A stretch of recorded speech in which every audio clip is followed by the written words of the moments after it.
Para surpresa de todos, foi naquele mesmo instante que aquele zunido que já estava ficando insuportável parou, deixando tudo no mais profundo silêncio.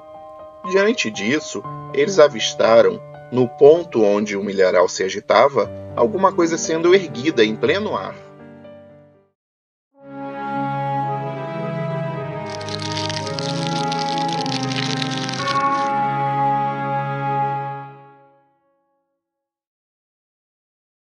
Meu nome é Mário, e esse caso me foi contado por um grande e antigo amigo meu, o Antônio Carlos. Embora não tenha acontecido comigo, eu acredito plenamente em todo o ocorrido, pois conheço muito bem o meu amigo e sei que ele não seria capaz de inventar uma coisa dessas para mim. O caso é o seguinte: ele, o Antônio Carlos, havia começado uma longa e cansativa viagem, vindo do interior do Maranhão para a capital. Ele me disse que estava em um carro de passeio simples e já bem castigado pelos anos de uso, viajando 3 pessoas, ele, sua esposa e um amigo seu. Eles já estavam há um bom tempo na pista, pois haviam começado o trajeto de manhã bem cedo e já se encontravam no final da tarde, com o dia já virando para a noite. Nessa etapa, eles estavam passando por um posto de gasolina de beira de estrada. Era um desses que até parecem abandonados de tão sujo e empoeirados que são. Assim, resolveram parar para esticar um pouco as pernas e aproveitaram para pedir informações sobre um determinado vilarejo que meu amigo procurava. O rapaz que trabalhava no posto indicou o caminho e ele partiu naquela direção, apesar da muita insistência da sua esposa para ficarem no posto para pernoitarem. Mesmo a chegada da noite e o isolamento do local onde estavam não foram capazes de convencê-lo a ficar e passar a noite no posto.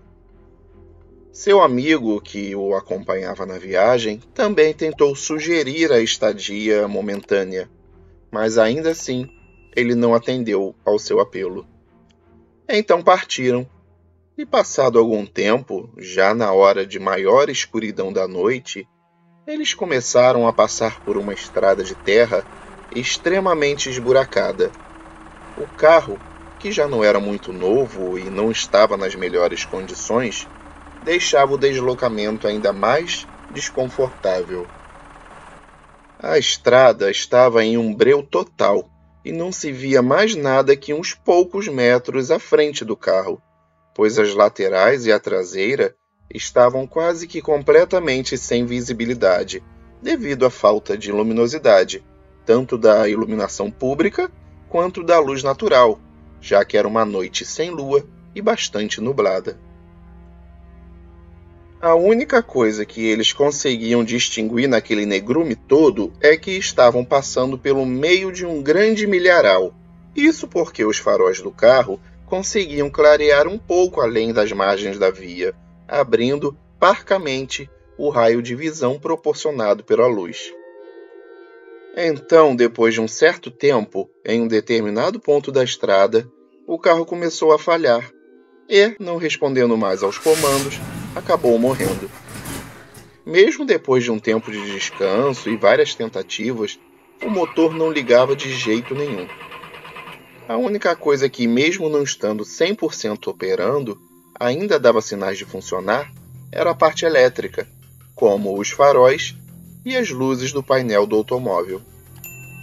Eles já estavam desanimados com o carro, pensando se era melhor esperar ali até que algum outro motorista passasse, ou se deveriam seguir caminhando, até achar algum sinal de civilização com um reboque e um mecânico que pudesse ajudá-los. Foi exatamente quando estavam tentando resolver esse dilema que, de repente, eles ouviram do lado de fora do carro um som estranho, tipo um zumbido, como se fosse um aparelho de barbear, só que mais alto e mais agudo. Esse som também lembrava o ruído que um enxame de abelhas faz quando está atacando um inimigo. Só que no caso, ali não havia abelhas, e eles nem estavam em um tipo de plantação que pudesse atraí-las, como de árvores frutíferas ou de flores. Obviamente, eles começaram a olhar procurando o que poderia estar fazendo aquele barulho. Andaram em toda a volta do carro, um pouco mais à frente do mesmo e nada. Foi quando eles encontraram algo se mexendo no milharal à margem esquerda da estrada. Para surpresa de todos, foi naquele mesmo instante que aquele zunido que já estava ficando insuportável parou, deixando tudo no mais profundo silêncio. Diante disso, eles avistaram, no ponto onde o milharal se agitava, alguma coisa sendo erguida em pleno ar. Era um ser de mais ou menos 2 metros de altura, com a cabeça semelhante à de uma esfinge do Antigo Egito, com um corpo reluzente como se fosse de ouro. Quando ele estava a uns 4 metros de altura, viram que tinha o formato de um corpo quase normal, porém com braços e pernas mais longas e com um rosto realmente parecido com o de uma esfinge. E aquilo começou a sobrevoar, em pé mesmo, pairando sobre um milharal. Esse ser se deslocou e parou bem em frente ao carro, a poucos metros deles, e nesse momento todos já estavam tremendo, tentando inutilmente ligar o carro e, ao mesmo tempo, petrificados diante daquela imagem extraordinária. O ser virou o rosto em suas direções, deu uma encarada bem carrancuda, como se não estivesse gostando da presença deles ali, e depois virou-se para outra direção e saiu em alta velocidade pelo milharal, reproduzindo novamente aquele chiado, que dessa vez foi desaparecendo junto com ele. Quando a coisa saiu, imediatamente tudo que estava com defeito no carro começou a funcionar, e eles saíram dali em disparada, mesmo em meio aos desagradáveis buracos da estrada. Estragaram grande parte da suspensão e dos amortecedores do veículo, mas conseguiram sair dali rapidamente. Chegando na cidade mais próxima, já amanhecendo, eles comentaram sobre o evento ocorrido com algumas pessoas que moravam lá, descrevendo detalhadamente tudo o que tinham visto e ouvido, por mais loucura que parecesse. Os habitantes disseram a eles que nunca tinham visto uma figura como aquela por lá, mas que aquele trecho da estrada tinha um índice muito grande de desaparecimentos de pessoas, as quais nunca mais eram encontradas, e ninguém sabia o que provocava essas ocorrências estranhas.